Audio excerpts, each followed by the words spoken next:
لک الحمد یا اللہ الصلاۃ والسلام علیک یا رسول اللہ اما بعد۔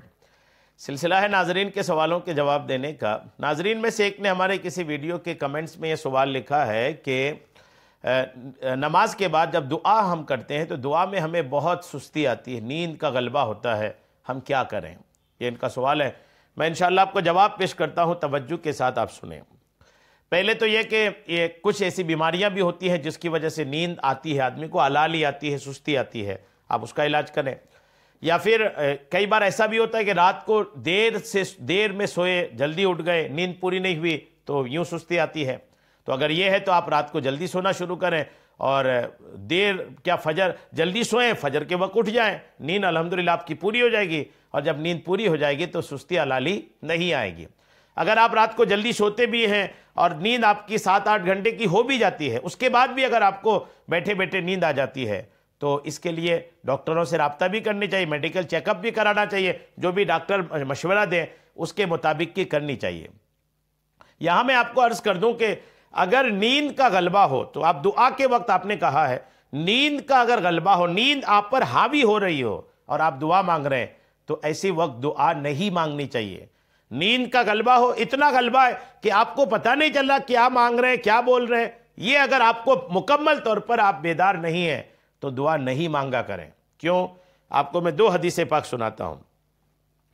پہلی حدیث پاک حضرت انس رضی اللہ تعالی عنہ فرماتے ہیں کہ رسول کریم علیہ السلام نے فرمایا کہ جب تم میں سے کسی کو نماز میں نیند آنے لگے تو اسے چاہیے کہ پہلے جا کر سو جائے، یہاں تک کہ نیند کا خمار زائل ہو جائے، وہ یہ سمجھ سکے کہ وہ کیا پڑھ رہا ہے۔ کیا فرمایا نبی نے کہ نیند کا غلبہ ہے، نیند حاوی ہو رہی ہے، نماز پڑھ رہے ہیں تو نماز نہ پڑھیں، پہلے جا کے سو جائیں، نیند پوری کر لیں، اس کے بعد نماز پڑھیں، اس لیے کہ وہ سمجھ تو پائے کہ نماز میں پڑھ کیا رہا ہے۔ پتہ چلا پڑھنا کچھ چاہیے، پڑھ کچھ رہا ہے۔ یہ حدیث پاک صحیح بخاری میں ہے، جی ہاں، صحیح بخاری میں بھی، صحیح مسلم میں بھی، ابو داؤد میں بھی، ترمذی میں بھی ہے۔ ایک اور حدیث پاک سنیں، حضرت عائشہ رضی اللہ تعالی عنہا سے روایت ہے کہ رسول کریم علیہ السلام نے فرمایا جب تم میں سے کسی کو نماز میں نیند آنے لگے تو اسے چاہیے کہ اپنے بستر پر آ کر سو جائے، کیونکہ اس حالت میں اسے پتہ ہی نہیں چلے گا کہ وہ اپنے بارے میں دعا کر رہا ہے یا بد دعا کر رہا ہے۔ یہ لفظ ہے اس میں کہ دعا کر رہا ہے یا بد دعا کر رہا ہے، یہ پتہ ہی نہیں چلے گا اس کو۔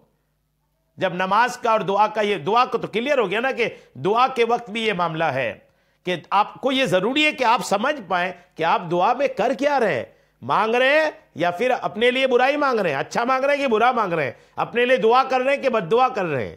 اس کا علم تب ہوگا نا جب آپ کا دماغ پوری طرح ایکٹیو ہوگا، آپ پوری طرح بیدار رہیں گے۔ اگر آپ نیند میں رہیں گے تو ظاہر سی بات ہے کہ ان چیزوں کا علم آپ کو ہوگا نہیں۔ لہٰذا اگر نیند حاوی ہو رہی ہو تو آپ دعا نہ مانگیں، جا کر کے آرام کریں، سو جائیں۔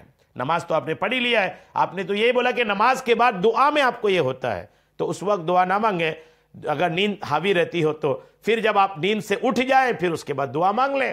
دعا مانگنے کا کوئی وقت تو مقرر ہے ہی نہیں، کبھی بھی کسی وقت بھی مانگ سکتے ہیں۔ اللہ کریم ہم سب کو عمل کی توفیق عطا فرمائے، آمین، بجاہ النبی الامین صلی اللہ تعالی علیہ وسلم۔